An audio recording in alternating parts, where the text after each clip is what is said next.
करने का हक है।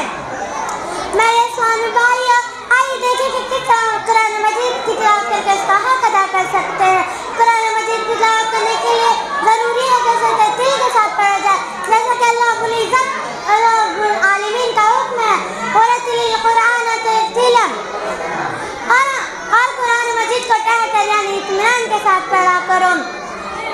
एक मुकाम पर रब्बुल इज़्ज़त फरमाता है वरतिल तरतीला, और हमने कुरान मजीद को ठहर कर यानी साफ साफ पढ़कर भी सुनाया है। तरतील का मतलब यह है कि कुरान मजीद को इत्मीनान के साथ दुरुस्त की अदायगी और मासूम शऊर के साथ पढ़ा जाए, शऊर के साथ पढ़ा जाए।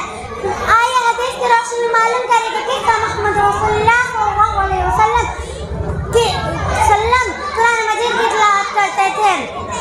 चुनांचे हज़रत उम्मे सलमा रज़ियल्लाहु तआला अन्हा फरमाती हैं, क़ाल रसूलुल्लाह सल्लल्लाहु अलैहि वसल्लम कत्ती क़िराअतु वक़रा सुम्मा यक़िफ़ अल्हम्दुलिल्लाह रब्बिल आलमीन सुम्मा यक़िफ़ अर्रहमान रहीम सुम्मा यक़िफ़।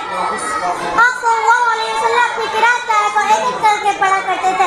पहले अल्हम्दुलिल्लाह रब्बिल आलमीन पढ़ते और ठहर जाते, फिर अर्रहमान रहीम पढ़ते और ठहर जाते। हदीस से ये भी मालूम किया जाए कि किस तरह सहाबा कराम ने अल्लाह के रसूल मोहम्मद रसूलुल्लाह सल्लल्लाहु अलैहि वसल्लम ने कुरान मजीद पढ़ा है। हमें भी इस तरह पढ़ना चाहिए। इस कुरान मजीद को अल्लाह ताला ने तमाम इंसानों के निजात का जरिया बनाया है। जो इस पर अमल करेगा उसके लिए कामयाबी है। आज दुनिया में बहुत सारे लोग ऐसे हैं जो ये कहता है कि कुरान हमारे समझने की बात नहीं है, जबकि कुरान ने खुद कहा है वलक़द यस्सरनल कुरान, हमने कुरान को बहुत आसान बनाया है। आज दुनिया में बहुत सारे लोग कुरान मजीद को छोड़ के दूसरी किताबों को मानते हैं, इसलिए हम बहुत परेशान हैं। आखिर में अल्लाह रब्बुल इज़्ज़त से दुआ है कि अल्लाह ताला हम तमाम मुसलमानों को कुरान मजीद के मुताबिक ज़िंदगी गुजारने की तौफ़ीक़ दे।